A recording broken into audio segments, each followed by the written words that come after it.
Good morning, everyone, and good evening to those down under. Actually, it's good afternoon for me. It's 12:01 p.m. So I'm just in the afternoon period. So good afternoon, good morning, good afternoon, good evening, good night. I think that covers everybody. All right. So this live won't be too long because I've got to go out this afternoon. So I'll have the Karen Reid trial in my ears this afternoon. So hopefully they don't kind of show a lot on the screen that I need to study, because that'll be awkward. But I will be able to watch the screen sometimes. I'll have to keep rewinding if there's interesting stuff. Anyhow, so we're talking about Sebastian Rogers once again. Just can't leave this case alone. Even though there's no new news, and there hasn't been for quite a while, except this is kind of a confirmatory new news, I guess. This is confirmation from Max's handler. So Max, of course, is the German Shepherd that was on the dispatch audio. And I'm going to play the dispatch audio, and this comes from Julia Valenti, who has her own YouTube channel. Now, Julia is a dog handler. She's like a military person, and she's been in Tennessee for, let's say, 2 to 3 weeks now. She's been there a while. She has a family member in Tennessee who she's staying with, but she's been doing searches and stuff, and she's actually spoken to Max's handler. So we're going to talk. I'm only going to play a few minutes of it, but it's an interesting live. It happened overnight my time. So I watched it this morning, and it's confirmed essentially what Chris Proudfoot has said. So I don't know how you're going to feel about that.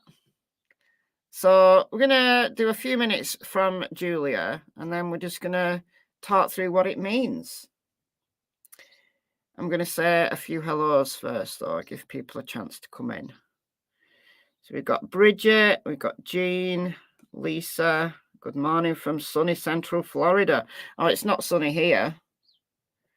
It rained this morning. It was sunny when I got up. I put my washing outside, and then it rained. So my washing ended up wetter than when it went out. So there was that.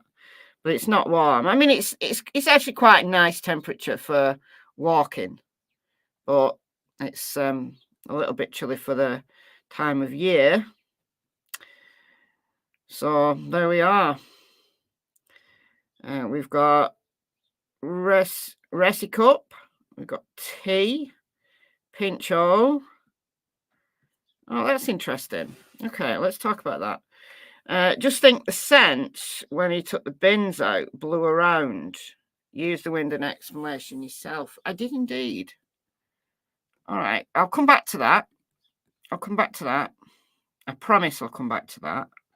Hi, Mike. Adelia. Yeah, I agree. If only the dogs on Ben Hill Road could speak, we'd probably know what happened to Summer Wells. There's so many cases, isn't there? There's so many cases where the dog is the only witness. Like Chris Watts, the little Dachshund Dieter, the little wiener dog. He knew exactly what went down. He would have known exactly what went down. And yeah, if only they could. Maybe it's probably there's probably some positives to dogs not being able to speak human, because I would imagine that dogs wouldn't have very many nice things to say about humans. I think they'd be perhaps a little bit scathing of a lot of our behaviours. I think they'd give it to us straight. You know, dogs don't lie. That's right, Holly. Nicola Bully's dog was the only witness too. Exactly. Exactly. I mean, speaking of the Nicola Bully case, I haven't been as irritated by a case since the Nicola Bully. Like this case, Sebastian's case, has got me almost as irritated as that. And I was very irritated about what happened in the Nicola Bully case. I think because it wasn't just my country, it was my county. It happened 25 miles away from where I live. I live in the south of the county. That was my kind of more to the north, but 25 miles away, and it turned into an absolute circus, a complete shit show. And that was another case where the explanation was actually really simple. And as soon as I went to the scene it happened on the 26th of January, and I went to the scene for the first time on the 6th of February. And as soon as I got there, I thought, I know exactly what happened. I know exactly what happened. It's so simple. And the fact that Willow, her dog, was a Springer Spaniel. Springer Spaniels are very intelligent, as you know. Cassie's a Springer Spaniel. She's very intelligent. And Springers are an intelligent breed. And look, she was there. Willow was there by the river. What more do you need? You've got a river right there with a sign saying deep and dangerous water. You've got a bank that's like a sheer drop down. You've got a dog that waits by the river. What more do you need? But oh no, we have to have an absolute circus. Absolute circus. Anyhow, this case, Sebastian's case, has got me irritated. It really has. Got me very, very angry. But there's time yet. There's time yet. Maybe my anger will surpass that I felt in Nicola's case. I mean, the way that her family were treated. And there's people still making ridiculous videos. But what can you do? What can you do? Hello, Dallas, Em Osland, Linda, Debbie, Amy Rose, Holly. We trust Max's nose over anything. Well, if only he could speak. That's the problem. If only he could speak. Mimi, gotcha. You're on vacation and catching up on my videos. Oh, what a great world. What a great life. Hello, Ali. Miss T, UK. CW, hello. We're all mad here. Hello. Vi Hayes. The world would be a much better place. Yeah, I think it may be, but they just tell us, to behave ourselves. They wouldn't lie to us. Humans are good at lying to each other and to themselves. I guess you saw my video on Michelle Walks this morning. Yeah, the stupid comment of the week got featured over on Michelle Walks. So if you've got 8 minutes to spare, go and watch it. Go and watch it. All right. So I'm going to get going on this. All right. So Julia was live overnight my time. Just going to play a couple of minutes of this. I'm going to talk through it. I've got the link to Julia's live stream in my description box for replay viewers. And here is the link for you guys. If you want to just go and watch it right now without my commentary, you're very welcome to. Very welcome indeed.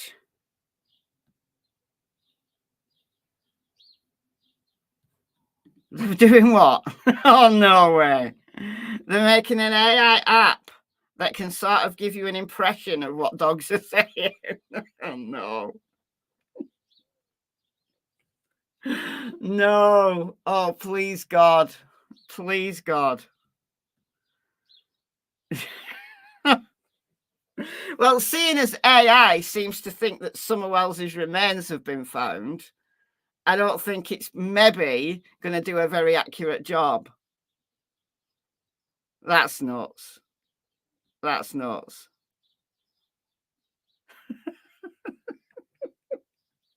Well, you know, I'll give it a try. I'll give it a try. If it comes out, if it's a free download, I'll give it a try. No. Oh dear. Just because you can do something doesn't mean you should. I've not got my banner on. Hold on a minute. I need my TBI banner on. There we go. Get the TBI banner on. All right. Actually, before we get into this, I want to go back to Pincho's comment. I said I'd go back to it, and it's a good time. Might as well do that first. All right. So you just think that the scent, when he took the bins out, blew around. You use the wind as an explanation yourself. All right. Well, let's have a look at the map then. So I've got the map up already. And I'm going to go down to street level. I'm not going to dwell on Sebastian's house, or else I'll get this video removed. But this is Sebastian's house here. So he'll have taken the trash down this driveway. All right. So the wind would have been blowing this way. The wind, I've got the wind. Unfortunately, the site I got this off doesn't give it like an hourly breakdown. It just does night, morning, day, evening. So night, I'm assuming, starts at midnight. And throughout February 26th into February 27th, it was all southerly. It was a southerly wind. So the wind is blowing this way. The wind's coming from the south, blowing this way. All right, so we're at north, so the wind's blowing this way, up Stafford Court.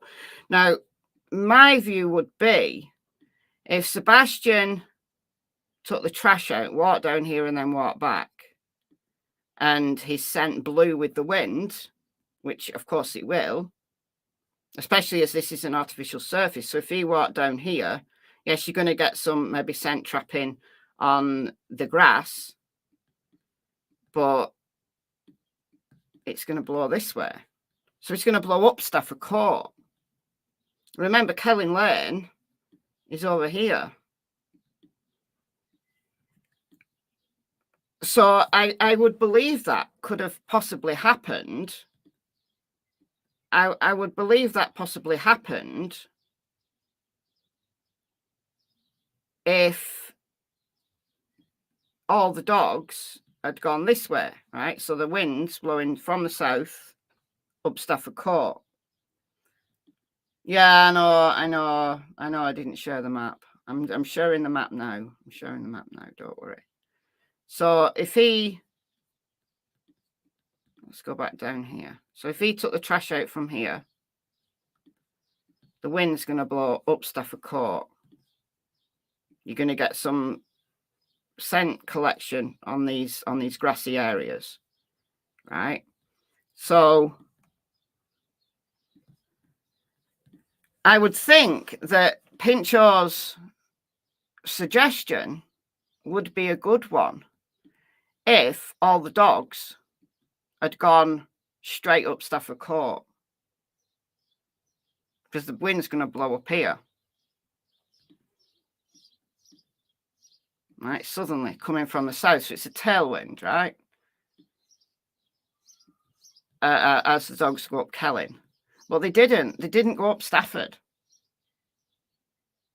They didn't go up Stafford.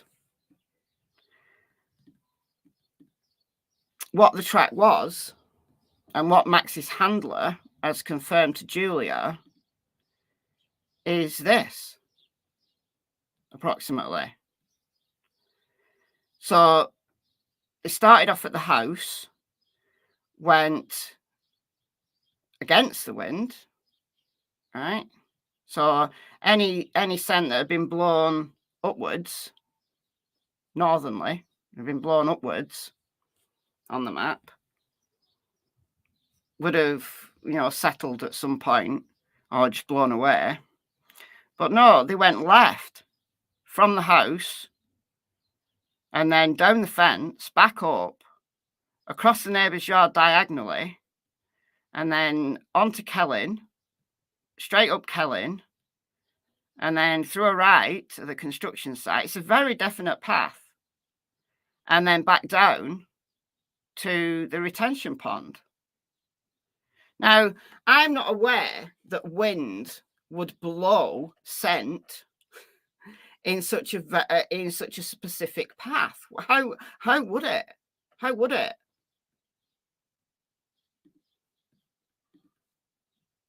How would it? That's north. We're northerly there. The map's facing north. So the wind's blowing upwards. How is the wind going to blow scent on this very specific path like that? It's not, is it?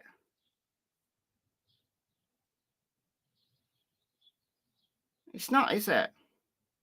So I take it wind direction has something to do with the way scent. Devil dollar, I think you're going to need to rephrase that. I think I know what you mean. Yeah, I did a video the other day about the direction.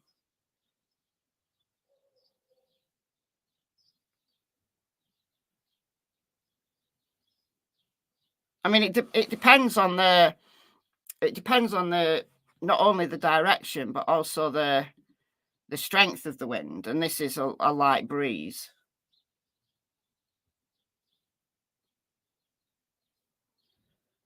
Other dogs went everywhere. Right.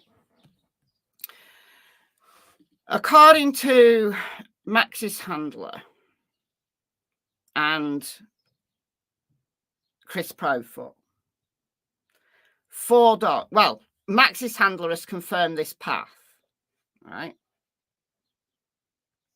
And then Chris Profoot said that there was, in addition to Max, there was also 3 other dogs. 3 other dogs. Now, I don't know who handled those. There was a bloodhound, a blue tick coonhound, and then a few days later, another team came in, and then one of their dogs also tracked the same path. Now, I don't know what breed that dog was, that 3rd dog, well, 4th dog. So and then the rest of the dogs. Now, Chris said there was between 13 and 18 dogs. Now, not all of those dogs, I assume, will be live scent trackers. Some of them will be cadaver dogs. Right, because as the days tick over, they're going to bring in the cadaver dogs. They're going to run cadaver dogs through the house, early doors. They're going to run a cadaver dog around the vehicles, early doors. So some of those dogs wouldn't have been live scent tracking anywhere. Now, I don't know how many dogs were live scent trackers and how many dogs were cadaver. But Chris said there was between 13 and 18 dogs. So 4 of those, so one was Max, a German Shepherd, one was a blue tick coonhound, one was a bloodhound, and the other, I don't know the breed. So 4 dogs all followed the same path. Now, that's pretty convincing to me. Now, you're going to say, yeah, but that's what Chris Profoot said, and I don't believe anything Chris Profoot has said. Well, that's your choice. But now that Max's handler has confirmed to Julia that, yes, that's the path Max took, then are we going to say, all right, well, we'll believe Max's handler, but we're not going to believe the rest of what Chris said? Why would Chris make up that several of the dogs also? And why would he then say, yeah, but some other dogs didn't? Because Chris has also said that some of the other dogs didn't follow that path. They ran in other directions. Now, we don't know what other directions they went in. It would be interesting to know what other paths the dogs took, because it could possibly be, if one dog did run up Stafford, maybe that dog is following the scent that blew up Stafford from when Sebastian took the trash out.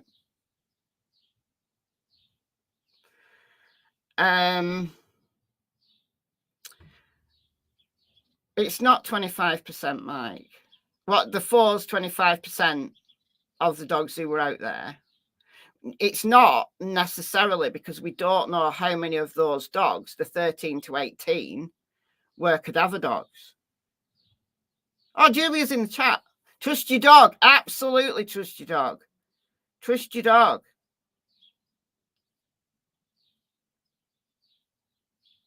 So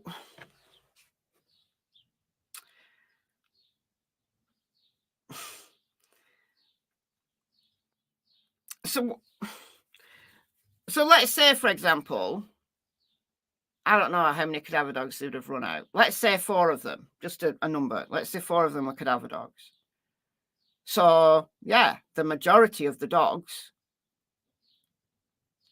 let's just say 12 were live scent trackers. 4 of them followed the same path, and the other 8 followed different paths. I'm just making up numbers now.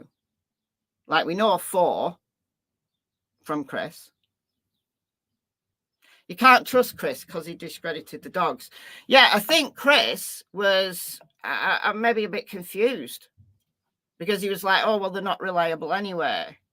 And he threw out this 25% figure, which is nonsense. You can't say that dogs are 25% accurate. You can't say that.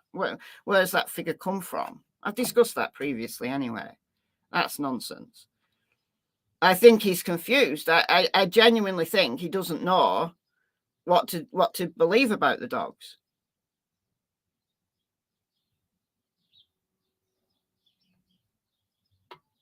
And, you know, Ken Widener from Sumner County EMA hasn't helped matters by saying that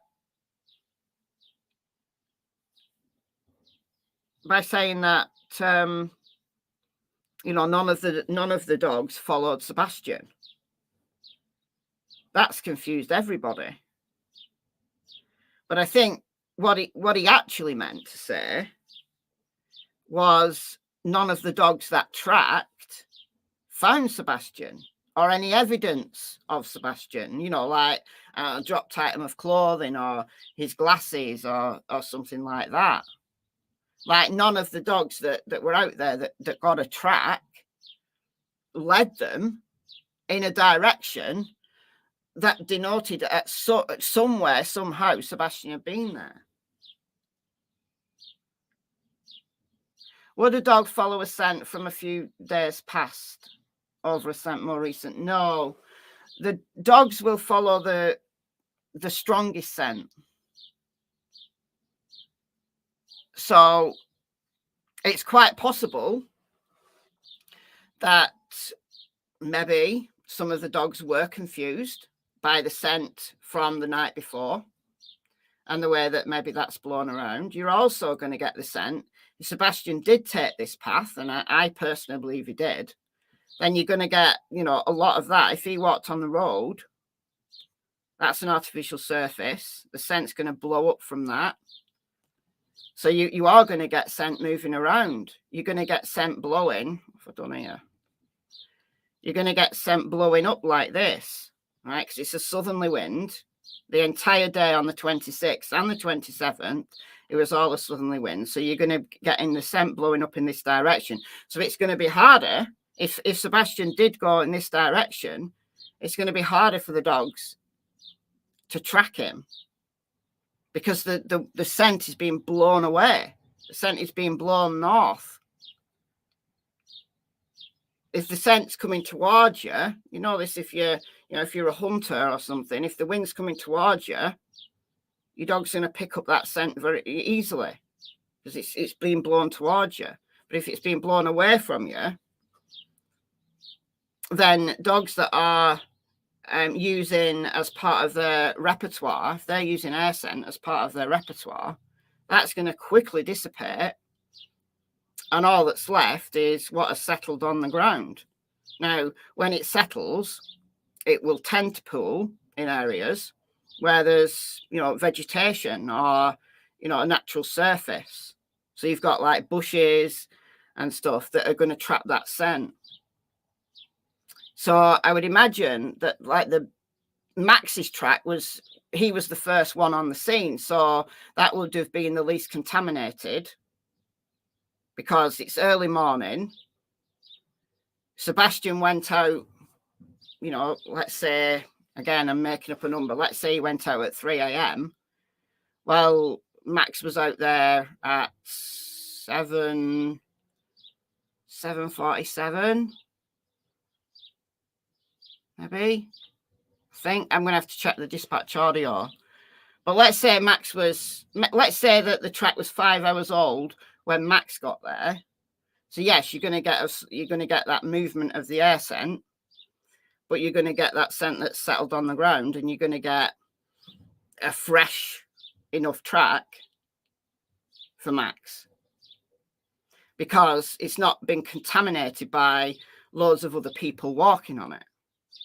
Later on, the dogs that came later on are going to have a tougher job because there's people walking all over the place. There was police officers all through the morning of the 26th. We heard it all on the dispatch audio. You've got police officers doing door-to-door canvassing. You've got people out looking for Sebastian. You've got a great deal of contamination of that ground, all of it.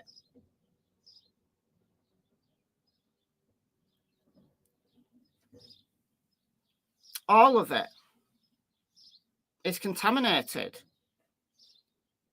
You know, you're going to have vehicles moving around. And if Sebastian, you know, went up Kelling Lane, then it's an artificial surface, which means it's more difficult for that scent to settle. It's just going to get blown all over. And you've got vehicles moving up and down. People will have, you know, got up and gone to work. People, the law enforcement arrived with a whole bunch of vehicles. So you've got a massive amount of contamination of that entire area. So Max's track would have been the cleanest, even if it was a few hours old by the time Max got there. And we don't know how old that track was because we don't know when Sebastian went out. I just said 3 a.m. just as a figure. It could have been 5 a.m. It could have been 5:30 a.m. That track could have been really, really new when Max got there.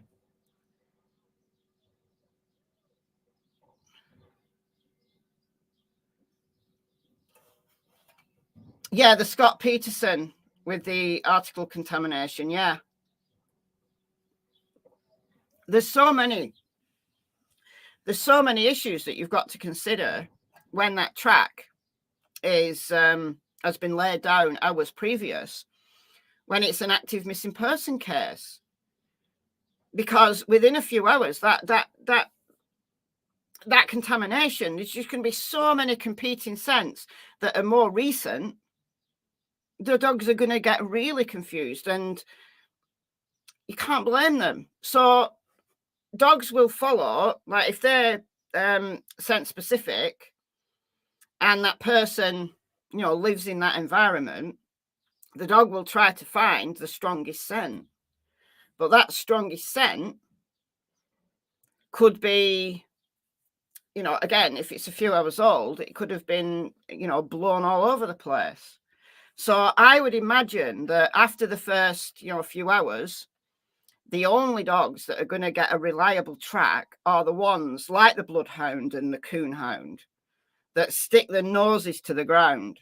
You know, they're relying on that ground scent. That's just the way the genetic makeup is. You know, bloodhounds walk around with their nose stuck to the ground.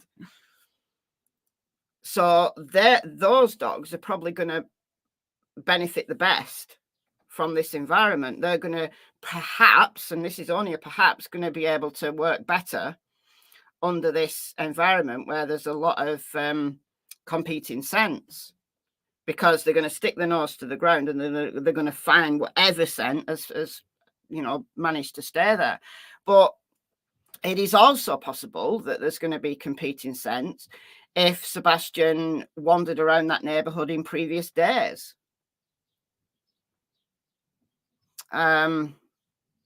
You know, because let's say you've got lots of scent contamination. Let's imagine we've now got a dog running, let's say in the afternoon of the 26th. Let's just say that. Right, we don't know what time all the other dogs ran. We don't know. We know what time Max was out there. He was out there with the first responders. He's track is the least contaminated, right? But the other dogs, let's say a dog ran on the afternoon of the 26th, so it's within, maybe 12 hours of him going missing. But it's had so much, the site's had so much contamination. You've got the wind that's blowing a mild breeze, but blowing to the north, blowing, from the south to the north. So you've got scent being blown away from the house. And probably the average dog is going to be confused. He's going to be really confused. And it doesn't mean to say that Sebastian wasn't there. And maybe some of the dogs did go off on, tangents and ran around all over the place, or just didn't find anything because they were confused, because they were sent here and sent there and sent there. But there's all these other, confusing aromas that are all around. So I truly believe that Sebastian went this way because Max had that clean scent. And then the bloodhound and the coonhound confirmed it.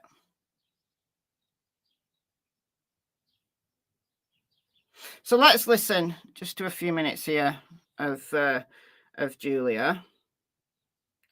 So once again, the link to this is in the description box for replay viewers, but I'll put it in the chat again for you guys. Okay, just get rid of that comment. All right.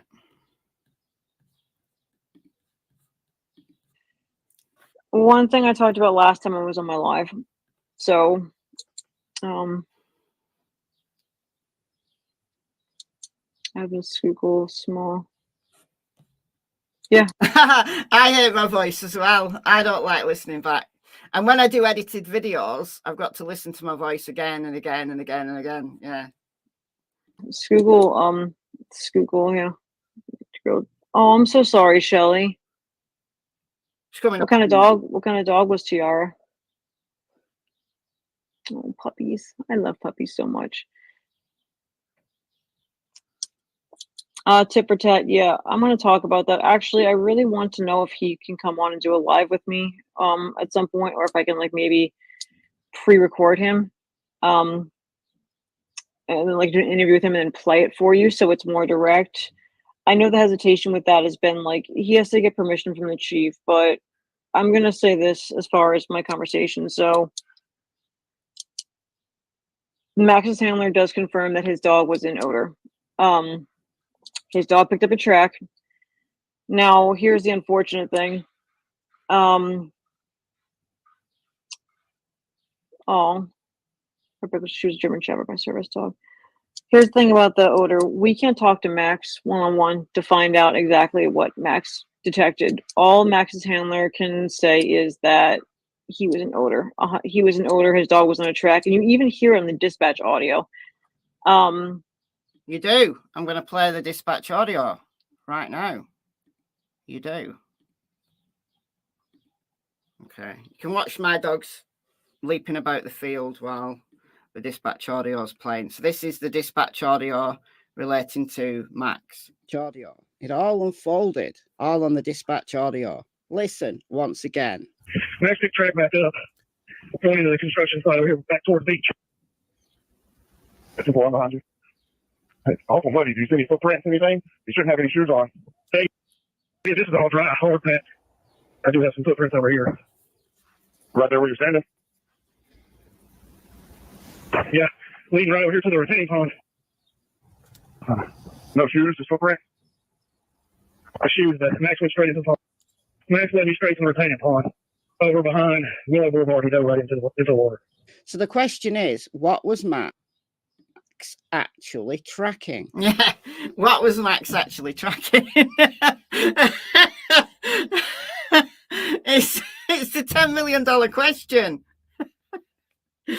Oh, maybe we do need that AI app that can tell us what dogs are. maybe we do need that after all. We do need that after all. So he went up, right? So the handler, you can tell he's out of breath. That handler's been running, right? So he's on the dispatch saying, you know, Max, track back up. So I think what he means is that he tracked back up, so up Kellen, and then out towards beach. Well, this direction is beach. If we look on the map here, this is beach, because you've got the beach church and then beach high school. So if the dog tracked back up, so back up Kellen, and then out towards beach, which is this direction, going towards beach, going towards beach high school, and then went to the retention pond, which you can't see on this map because this map's like nearly a year old. So there's a retention pond now in this area somewhere. So, and then Max dove into the water. So Chris is right when he stated to, he told Narc Divers, Trey from Narc Divers, and he told Gray Hughes, and he also told Web Sleuths. I'm going to play the clip from Web Sleuths in a minute. So Gray Hughes mapped it out. Now, this is my map. Like I've done the same map as Gray. But I mapped mine from what he told. No, not Trey. No, Trey wasn't quite as clear. It was when Gray came out and said that he'd spoken to Chris that I was able to actually map it out. Because on Narc Divers, the audio was really bad. It was really, really hard to hear. So the directions he gave, like, it was very, very muffled. So I mapped it out once Gray confirmed that he'd spoken to Chris. So I'm going to play another minute of this. I'm going to play Chris on. I'm going to use Web Sleuths to play Chris. And look, if you don't believe Chris, if you don't believe him, that's up to you. But are you now going to say that you don't believe Max's handler? Because Max has the cleanest scent. If you believe anybody, you've got to believe Max. The $10 million question is, what was Max tracking? But Max has been supported by the other dogs, the bloodhound, the coonhound, and then the other dog. I wish I knew what breed it was. Because they had articles from Sebastian. So they used the clothing that Sebastian wore the day before as the scent articles. So those dogs at least were informed of Sebastian's scent. So all of those dogs surely can't be wrong when they're all following the same track. At least some of them are. Probably the one with the cleanest track is Max, because he was there first. Then the whole area gets contaminated by police officers and searchers, and other dogs will be wandering around and vehicles. So the whole place becomes contaminated. So perhaps the very, very best of those dogs were able to confirm that track that Max had run when the area was clean. So we know that the bloodhound, the coonhound, and then the other dog were tracking from an article. They were scent-specific dogs. They were tracking an article. If it was just one dog out of, let's say, 13, I would be reluctant to say, right, that dog is the one that I'm going to believe, because what about the other 12? But the fact that 4 dogs in total followed the same track given the complexities of the scene, that's pretty convincing to me. That's pretty convincing to me, I've got to tell you. But it's up to you. It's up to you what you think.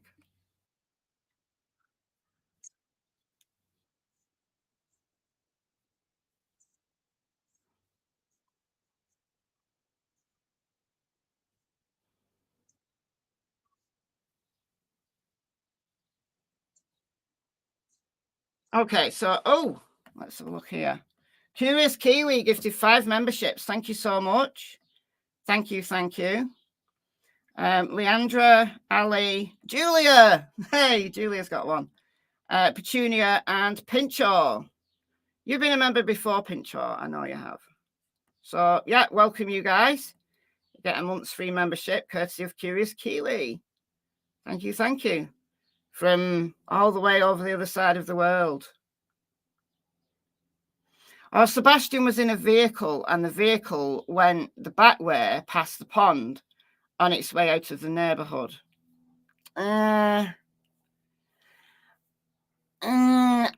Honestly, I'm never convinced when people say that a dog can track someone in a vehicle. No. I'm sorry, no. Especially if that vehicle was hours and hours and hours ago. No. I'm sorry, no. Estelle, member for 1 month.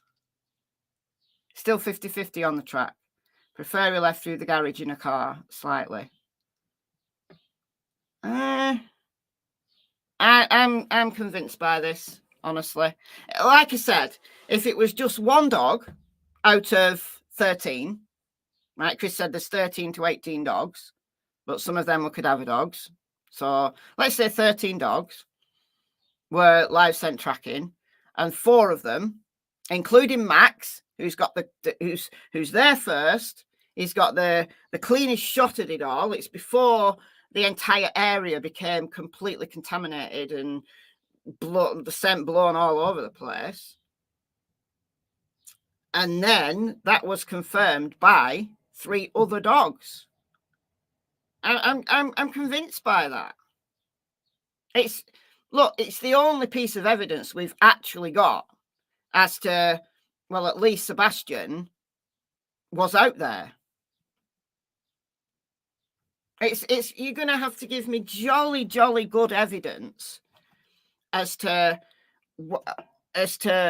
why that scent follows that specific track if it's not Sebastian walking out there hours previous. And you're also going to give me very convincing evidence that Katie's car, or a car, left from the garage. Because would there not be a sighting, surely a sighting of that car leaving?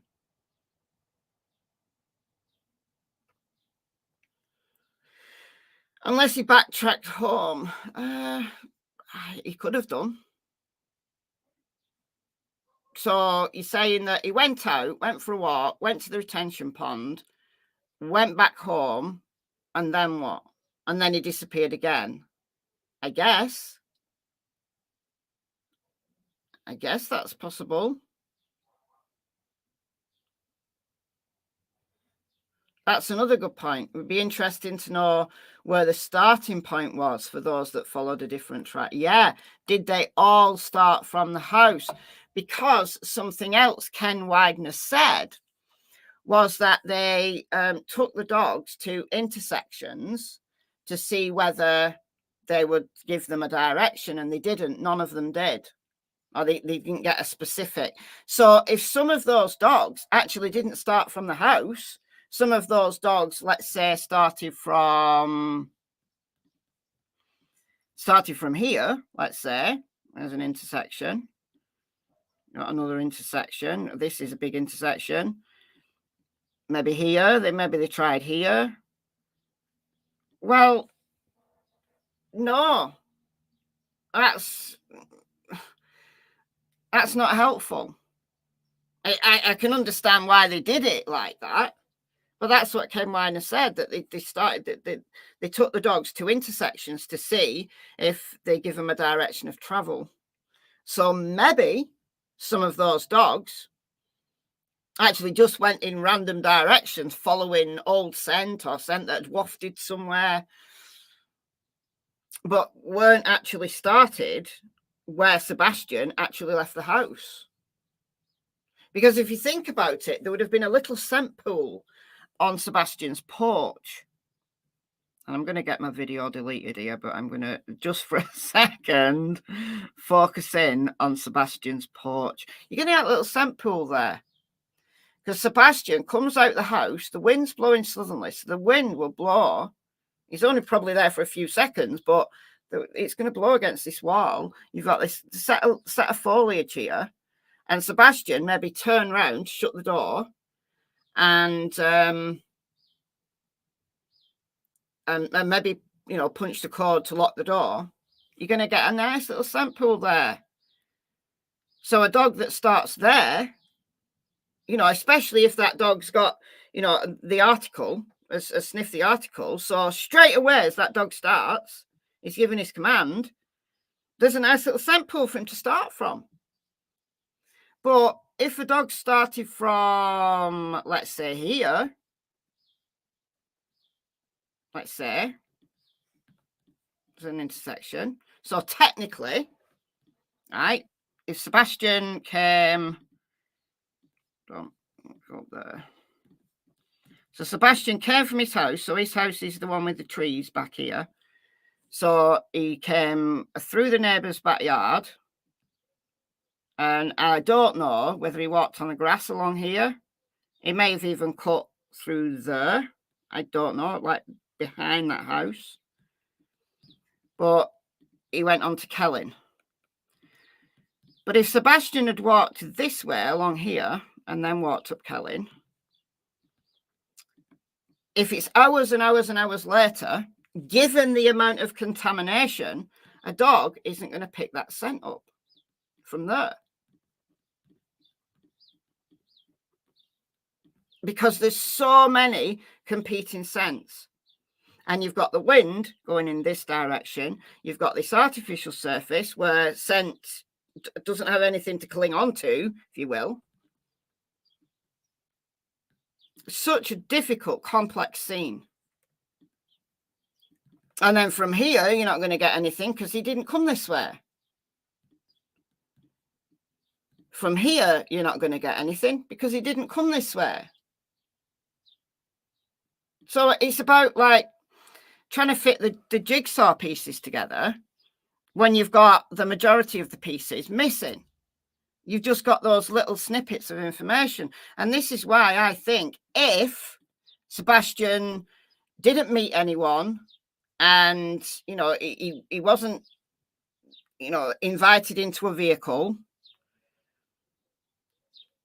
then he's up here. He's gone north. If he just went for a walk or he planned to run away and he left because he was upset, he's gone into these woods here and something bad's befallen him. Now, I'm still, you know, my number two theory is still potentially that he met someone, that he went out to meet someone, and perhaps he met them at the construction site. Now, why then would a vehicle not be spotted at all? Because remember, on the TBI newsroom, the TBI says this, that all the vehicles in the area were accounted for. I'll just go down. Here we go.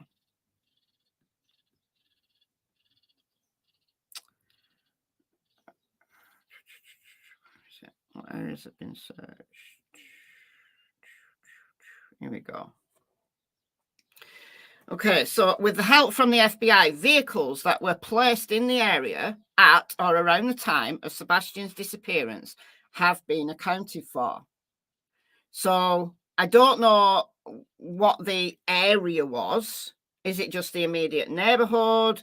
Is it including, let's say, this is the immediate neighbourhood. That's their subdivision. Then this is kind of an up-and-coming neighbourhood, partly built. And then you've got the high school. Did they cover kind of this entire area? Did they account for every vehicle's movements in this entire area? So including Honeysuckle here, including Sebastian's neighbourhood, including this construction area. I mean, these houses are built now. The construction's actually at the back now. And did it include, any comings and goings from the school? But if every vehicle has been accounted for, because they have to come out. They have to go along this road here, Long Hollow Pike. Whichever way they come out, they have to come this way. Whether they're coming from Honeysuckle, whether they're coming from Stafford or Kelling, whether they're coming from Willow Bend, or whether they're coming from the school area, they have to come out onto here. There's no way a car can go this way. Actually, you can from there. You could drive into the school and drive out that way. So was that area covered? So were all vehicles moving in this area? Were they all accounted for? The TBI says all the vehicles in the area. So how big was that area? That's one thing I want to know. Because if somebody did meet Sebastian, somebody who, I don't know, he met online or he met from his life somewhere, and they arranged to meet him pretending to be a friend, well, how did they get him out of there? If all the vehicles in the area have been accounted for, how did they get him out of there? I mean, one thing I thought was maybe they arranged to meet him here and maybe they had a vehicle parked up here somewhere. Because this is a very quiet little road, Ward Lane. So all they'd have to do is walk across this field. But why the dogs didn't go that way, I don't know. I've no idea. And it's just interesting that the dogs don't seem to, be able to track him past the retention pond. And I've got theories. I've put theories in previous videos as to why that might be, but that's all speculation. My first thought was, when I heard about this dog track, was, well, obviously he got into a vehicle here at the pond and he went out this way. And then I got totally confused when I read the TBI saying that they'd accounted for all the vehicles.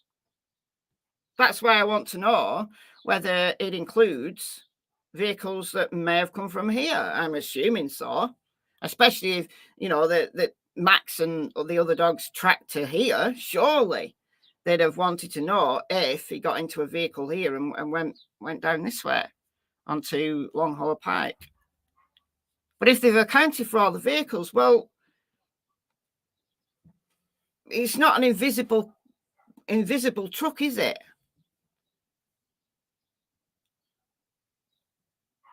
It's not invisible, is it? So it'd have to be really, really well planned. Somebody would have to really thought it through. And the more someone would have had to plan, the more steps they'd have had to put into place, the less likely it is. Statistically speaking, the less likely it is. But then again, you do get some very devious criminals. You get some very, unbelievable stories coming out from true crime. And you think, how on earth did they pull that off?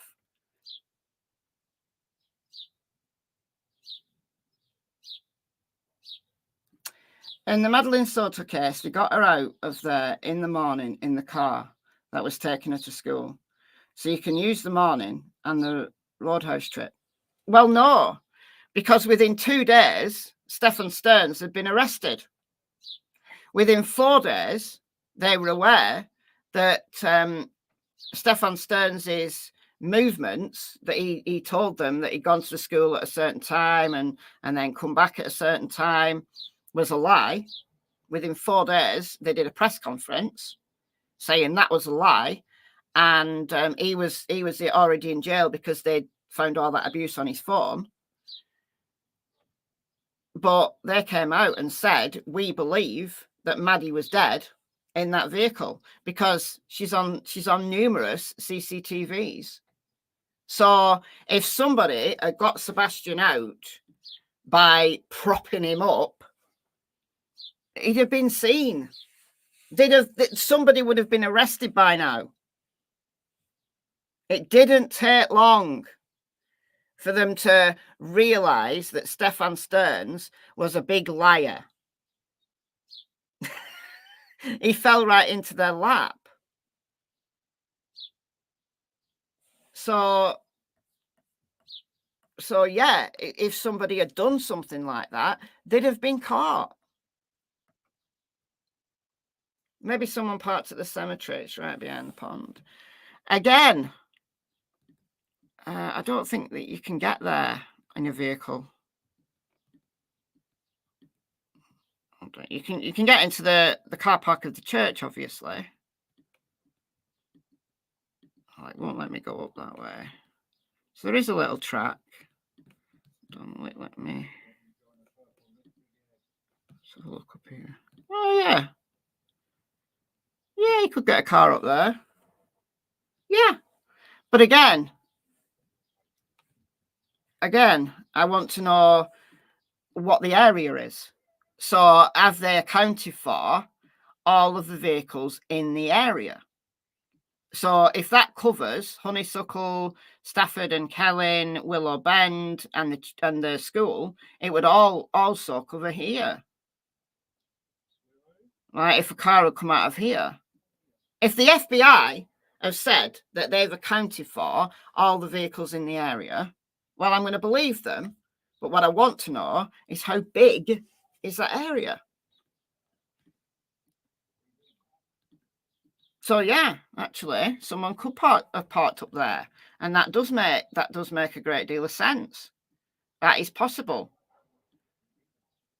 So we just have to trust the FBI that when they say they've accounted for all the vehicles in the area, they actually have. But it is possible. It's still on my list. It's still on my list because it explains why none of the dogs were able to track him past that retention pond. The obvious thing would be to say, well, he got into a vehicle. But how did they get him away if the FBI have been on the tail of every single vehicle in that area? Has one slipped past? Maybe. And if that's the case, then Sebastian literally could be anywhere.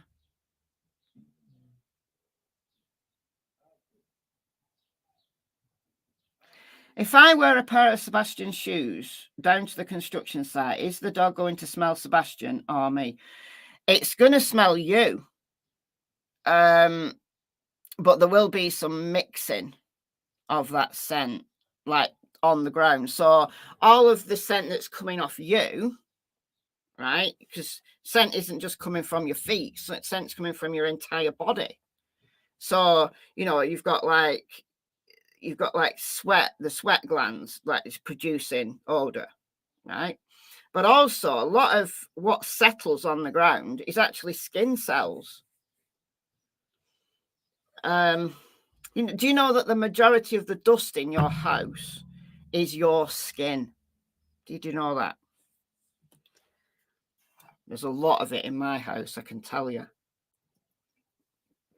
Especially this week because Kyle's on holiday, so I haven't cleaned up all week. Don't tell him. The floor is filthy downstairs.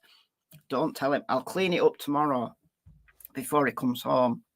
Anyhow, so, skin cells, sweat, all of that is coming off you. You don't know it, but it is all the time. So primarily the scent that goes into the air, the scent that comes from the air and settles on the ground is your scent. But there will be some mixing because if you've got, a pair of shoes, You know, your feet sweat, your feet are enclosed, so shoes are a very good scent trap. So you're going to have some mixing of the scent. But I wouldn't think that a dog would follow. If a dog had been given an article that was exclusively Sebastian, like something that Sebastian and only Sebastian had worn recently, then the dog wouldn't follow that track, because it wouldn't smell the same, because it would be primarily mixed with yours. Once again, we can't ask the dog. we can't say, does this smell similar enough to your article, or does it smell really different to you? We can't ask the dog. We can only assume that that's going to be the case. Do I think someone local had groomed Sebastian, then abducted him, and he could have slipped through the FBI? Yeah, absolutely. But you know, they've done extensive inquiries in the neighborhood, in the area. You know, all the sex offenders have been checked. You know, honestly, the vast majority of sex offenders are not on a register because they've never been caught. But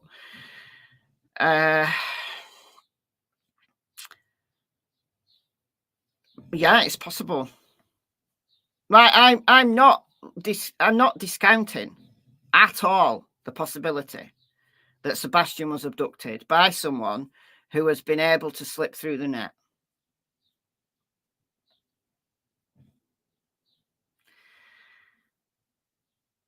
But with all that woodland to the north there, and we know Sebastian liked to wander around his neighborhood. Did he go into the woods? Did he? And did something bad happen to him there? You know, not related to abduction, and in which case there's no crime. So those two theories are the contenders for me.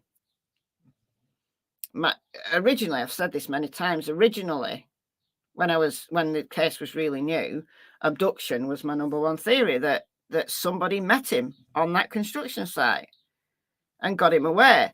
And just given the time and the amount of work that's been done, and the FBI have tracked all these vehicles, and the Secret Service have, you know, got all his tech, it kind of slips down to the number two theory. Number one theory being, well, actually, there's no crime because he just slipped off into the woods. But then I have a problem with, well, why didn't just one dog manage to track him in that direction? And is it because of the wind? Is it something that none of us are banking on? Again, we can't ask the dogs. Because one of my early theories was that he was trying to get to White House School, which is up here. The town of White House is up here. It's just outside of the search radius, the 5-mile search radius. And on the dispatch audio, you hear them say that he has ties to White House School. So they were going to inform the cops at White House and the school at White House that Sebastian might be heading that way. Well, obviously he never made it there, but could he have been heading that way? If so, why does the track stop here? Is it something to do with that pond? Did he fall in the pond and get muddy, and that's confused the dogs? Is it that simple? Because that pond was really, really muddy. We've seen that pond close up when Trey from North Divers walked it. Is it possible he fell in that pond? Like, he went there just to have a mooch about, and he fell in the pond, and he was upset, and he thought, oh no, I can't go home now. I'm going to get really, really told off, you know, because I shouldn't have been out at night anyway. And now I'm going to turn up and I'm covered head to foot in mud. What am I going to do? And maybe he just wandered off to, I don't know, dry out or whatever. Maybe that confused the dogs.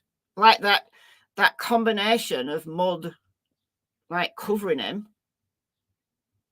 it reduces and confuses the amount of scent just for enough time to get him away. And then what if he went through this field and walked up here, thinking that this was the road he had to go to get to White House? Actually, it's this road that would have taken him to White House.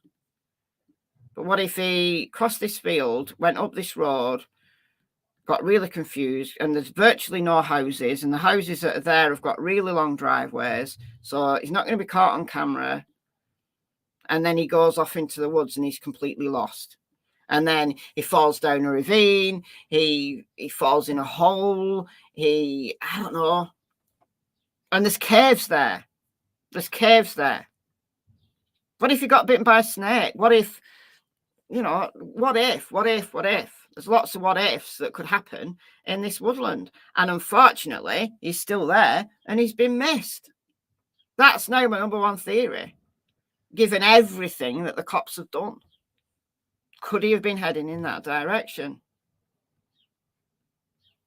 I'm gonna stick to that. All right, let's play what Chris said to Web Sleuths.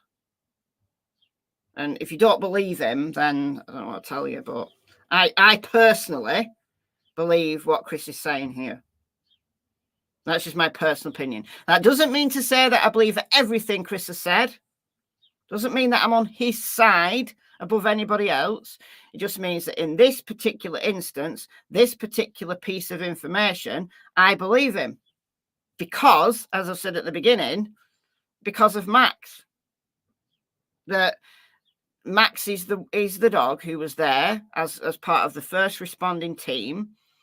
He's got the best chance of getting an accurate track because of the recency of it being laid down, and because it's before a load of people and a load of vehicles and other dogs come tramping all over the site to contaminate it. But even so, even with that, we have 3 other dogs who are able to follow the same track as Max. I don't know. Let's listen. Have you had search dogs inside the house and outside? Yes, ma'am, I have. Yes, I was right. And what did the dogs hit outside?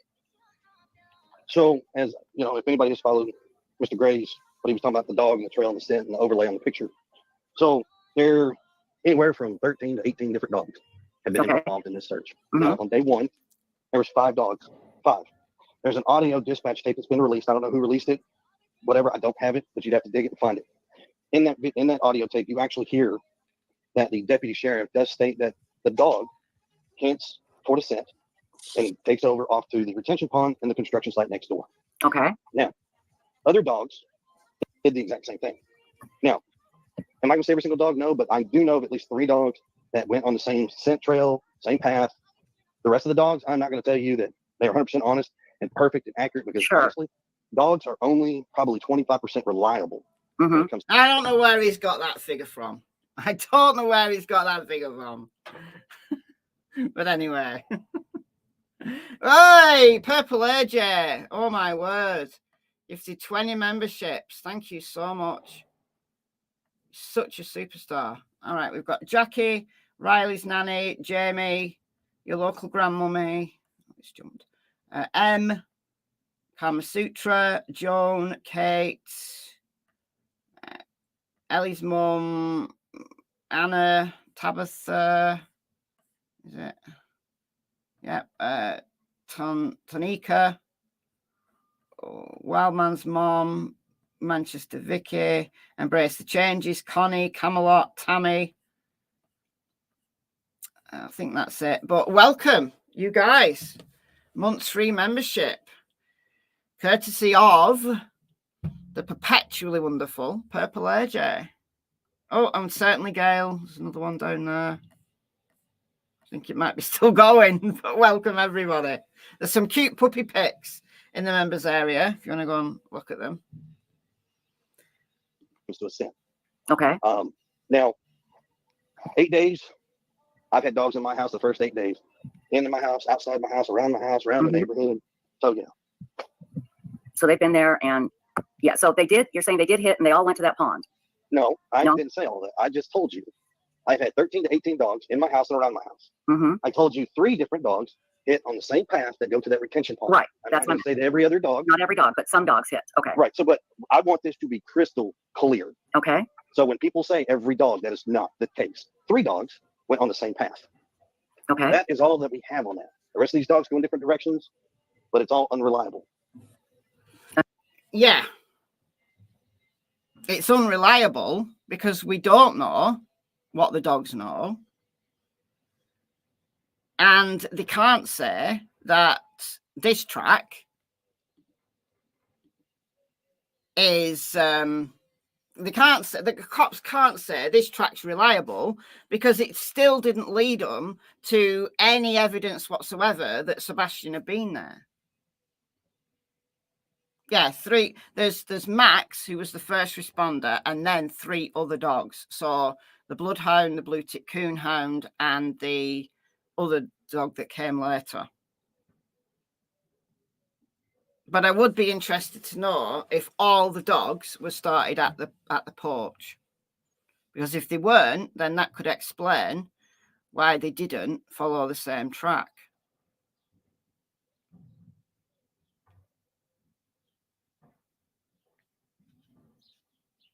Possibly Sebastian in pond sunk in mud like quicksand. No, I don't think so. They drained that pond and walked it. And then Trey from Narc Divers also walked it.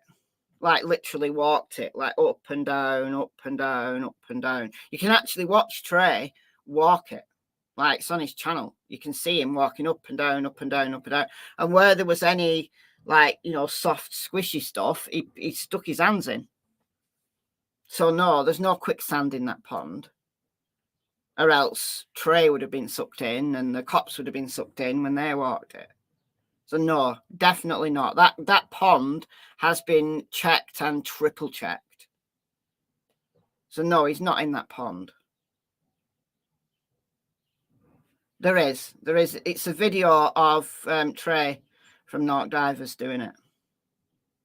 Like it's like over an hour long, where he's literally walking up and down, up and down, up and down. Then he's stopping where there's, you know, where he feels like the soft mud. He sticks his hand down.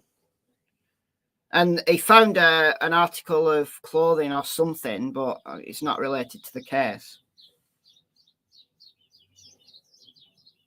Yeah, it was very thorough. But the cops had also walked it. Like the cops told Trey, or I think they may have told Chris, and who then told Trey, that they'd walked it as well. So they drained it and walked it.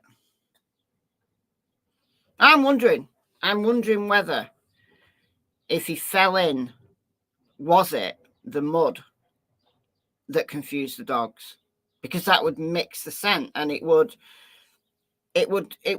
reduce the scent that's coming off, at least for a short amount of time, because it was really thick. It's like clay. It's really thick. It's not just a bit of soil. It's really thick. So if you fell in, of course, you're not going to drown. It's very shallow. You're just going to stand up, but you're going to be absolutely covered in mud. Is that the thing? Is that enough just to confuse them? I don't know. I don't know the answer to that. I don't know the answer to that. But it's, in my opinion, it's one of 2 things. Either something like that happened, he wandered off into the woods and he was upset and he got lost and then something bad happened to him, or he was met by someone and he's gone. He could be anywhere in a car. Those are the 2 theories that I think are the most likely.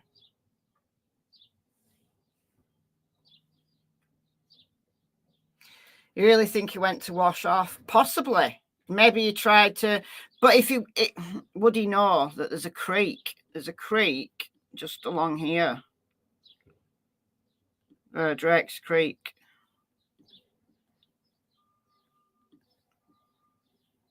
Is it Drake's Creek? I think it's called Drake's Creek. But that goes all the way down to the Cumberland River. Down here. Now, people have searched along Drake's Creek. It joins the Cumberland River. I think it's here, maybe, or here, but it's one of these areas. That's the Cumberland River. So that's like 5 miles away. But people have walked that creek. It's not especially deep. I don't know how deep it is, but it's not especially deep. Is it possible he fell in that creek and got washed away? Well, I think he would have been found if so. And it's not especially deep.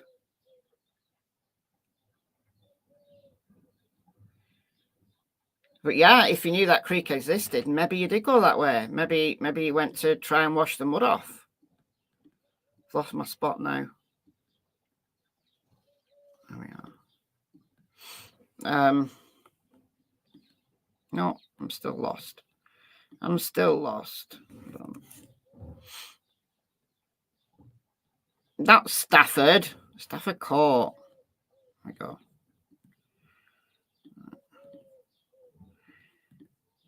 And maybe you did know that creek existed because it's right by his school.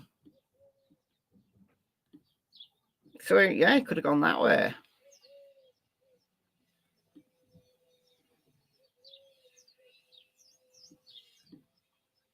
But I honestly think he would have been found if something had happened in the creek.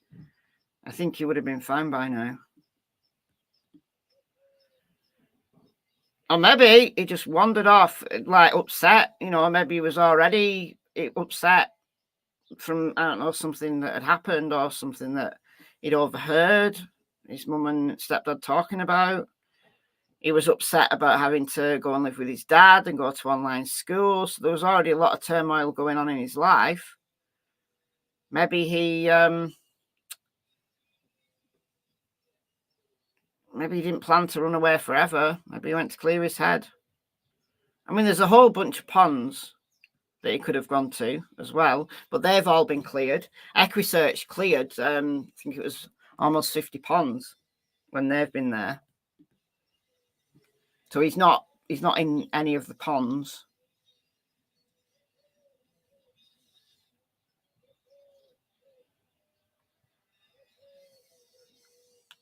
CW on the dispatch audio, Max's handler said shoe. Heard it was size 10. Sebastian was 10.5. Yeah, they were saying that he's Sebastian's size 10. But Chris has said, I mean, if you want to believe Chris or not, but Chris has said that the footprints that they found, so not the boot prints, the footprints they found weren't Sebastian's because they were too small. Like they were children, you know, little children's footprints.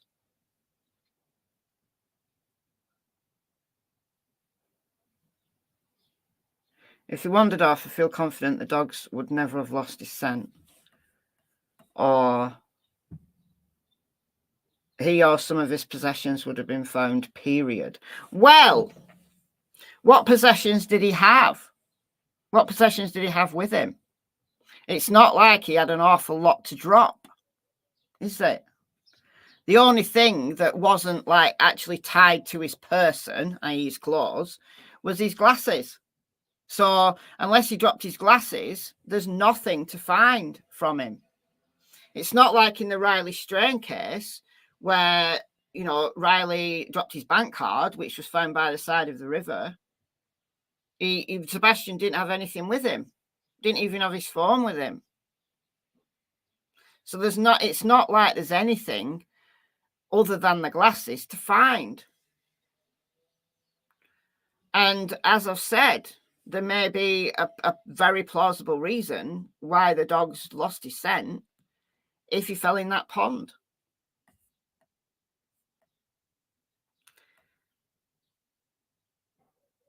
A little child was barefoot at the construction site. That's weird. Well, I don't know how small the child was, but smaller feet than Sebastian.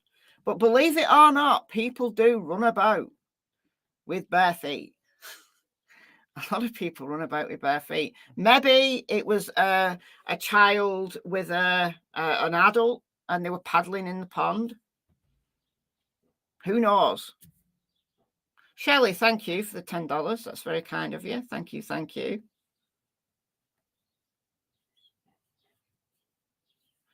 I'd like to ask Seth how Sebastian's gaming device broke. Ellie still has. I wonder if Chris and Katie got their devices back yet. I believe they did. I can't confirm, but I believe they did. But they've kept Sebastian's gaming system. Maybe it's because it's actually Sebastian's. Like, all they'd have to do with the phones, like the parents' phones, would be to, to clone the information from them. But maybe Sebastian's phone and his gaming stuff have been kept as evidence. So I don't know the answer to that. Other than I know that they've got his gaming device because Seth is not happy about it. Are there any SOs in the hood? There's an SO south about a mile or a mile and a half down here. But that person has been, I guess, turned upside down and thoroughly checked. All the SOs in the area have been, I think, accounted for. But that's just the ones that are registered. That it could well be that there are SOs out there that nobody knows about. It's possible. But the question would be, how did Sebastian get into contact with them? There would have had to have been that that encounter. Is it a complete, fluke? Is it an opportunist who happened to be out and about in the middle of the night who came across Sebastian? It's possible. Thank you, Mike, for the $15. That's very kind of you. Thank you. Thank you. It's always possible. Look at what happened to little Michael Vaughan in Fruitland. He was abducted from his street, right near his house. Who'd have thought that would happen? But it does. Fortunately, it's not very often, but it does happen. So we have to entertain the possibility that it could have happened in this case, that it was an opportunist. But in which case there won't be any, record of any form of communication on his gaming device or anything like that. Pedos these days do tend to favour the apps that are encrypted. But some of them, thankfully, are stupid and don't realise just to what degree they can be tracked these days.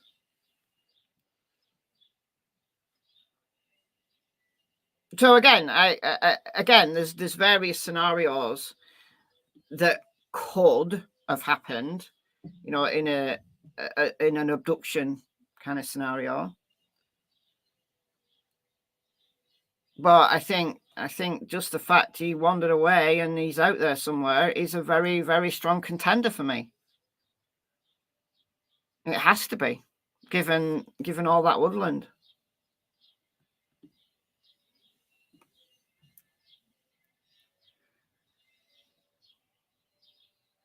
Unless Katie or Chris actually saw him walk out of the door, nobody knew what he was wearing or had with him. And if they did see him walk out, then what took them so long to report him missing? They didn't see him walk out.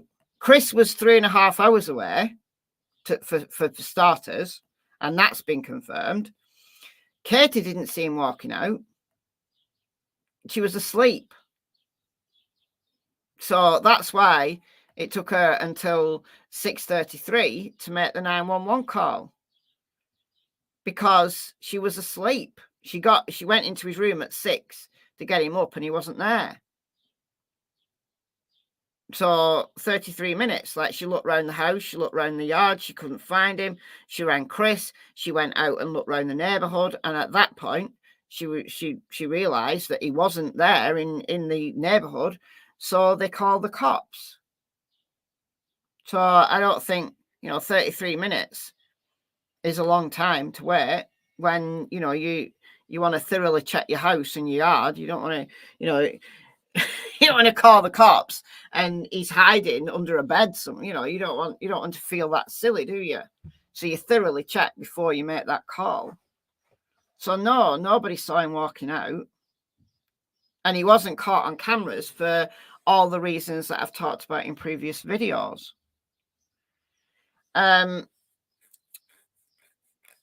They would have known what he had with him because they would have known what could be accounted for in the house. So there was that, oh, I forgot the flashlight. There was that little flashlight that they know is missing. So they're assuming that he's got that with him as well. So they know he took his glasses because his glasses weren't there. They can't find this little flashlight that he liked to carry around with him. So they're assuming that he took that with him. But everything else was in the house. All of his other possessions were in the house. So that's how they know that he wasn't carrying anything. Is it possible that he took a change of clothes that they haven't realised? Well, yeah, that's possible. He could have had a little bag with him and with a change of clothes in. That's possible.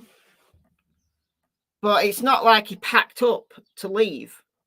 If he'd packed up to leave permanently, then even if he hadn't taken his phone, given how much he liked, to play on games, you would think that he would have taken his gaming console with him, his Switch, it's handheld. You would think that, but if he didn't intend to stay away, if he didn't intend to run away, he was just going for a walk, then of course you're not going to take your gaming console. And believe it or not everybody takes the phone with them when they go out.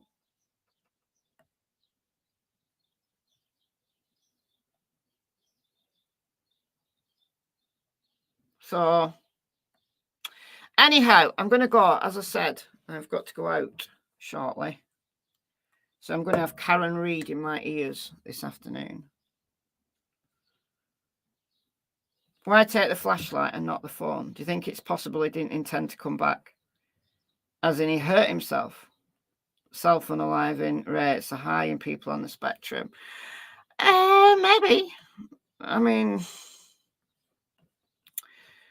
you would think if he'd committed suicide, he'd have been found. Because, how many different ways could he have gone out and ended his life?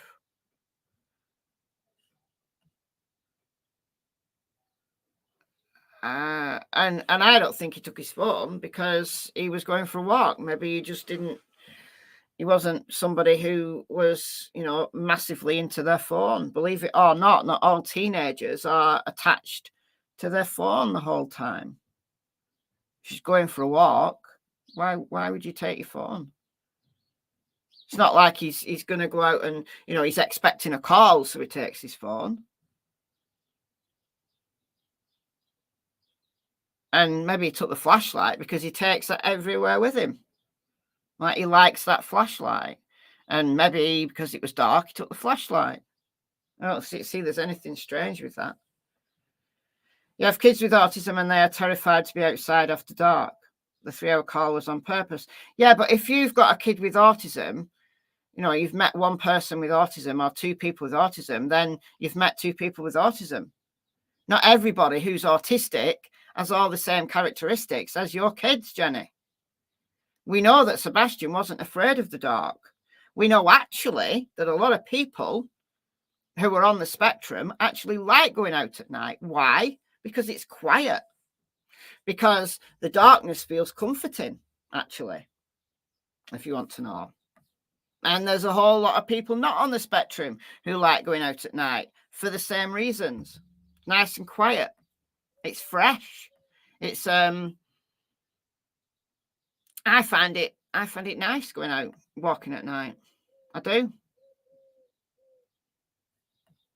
Quite often you'll see me sitting in my backyard in the middle of the night. I did it last night. I went and sat in my sun lounger. At 1 o'clock this morning, I was out sitting in my sun lounger, listening to YouTube in my ears.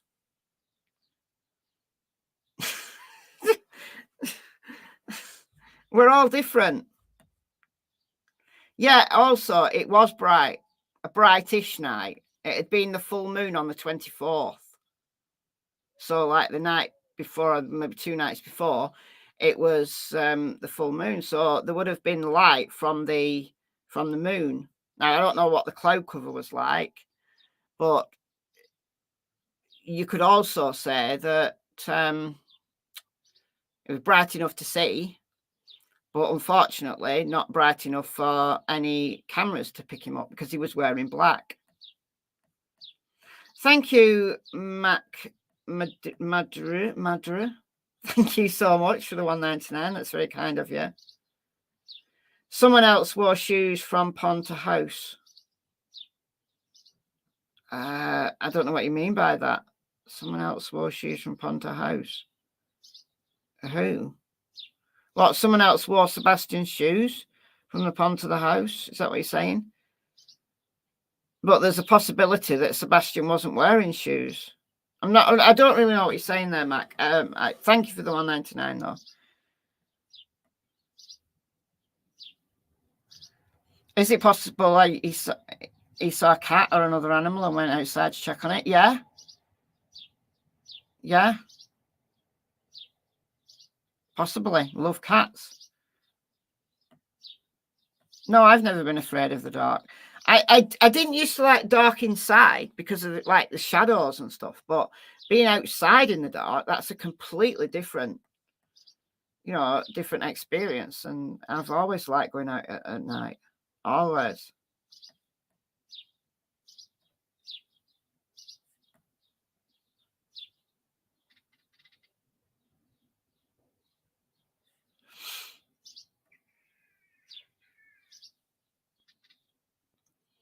No, you can't rule out an unplanned leave. You can't.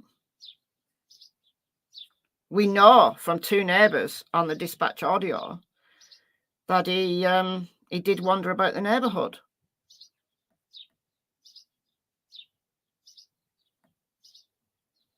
So who's to say that he wasn't wandering about and he'd done it a lot? Who's to say that he did it regularly? We don't know. We just don't know. When you get to the age of 15, did your parents actually know what you were doing? You're not a little kid anymore. And unfortunately, parents have to sleep. Whether they've got a kid with autism or not, they still have to sleep. So Katie was in no way negligent by going to bed and going to sleep and assuming that her child would be there in the morning. Thank you, Shaker Maker, for the $9.99. Oh, in my currency as well. Thank you so much for being real and sticking to the facts. Please get the pups a treaty. I certainly will. I certainly will. That's right. It's most like the theory because it doesn't require an evil genius who pulled off a Mission Impossible plan like the rest of the theories. Yeah, I agree with you. It's possible there are some very bizarre crimes out there. Who'd have thought that Adam Montgomery would have carried the remains of his 5-year-old murdered daughter around with him in a bag for 3 months, even including taking the bag to work and putting it in a freezer? Who'd have thought that somebody would be so monstrous to do that? But it happened. So these weird things do happen, but fortunately, they don't happen very often. We over-exaggerate the amount that they do happen because we're all here into true crime. So we hear all these bad stories and we assume that everything is equally bad, and it isn't. Most things are actually very simple. Most things, you just apply Occam's razor. You've seen your neighbour's kid climbing out of the window in the middle of the night? No way. My little cousin did that once. He was an absolute runner when he was little. He was a runner, so they had to keep like all the doors downstairs like locked at all times.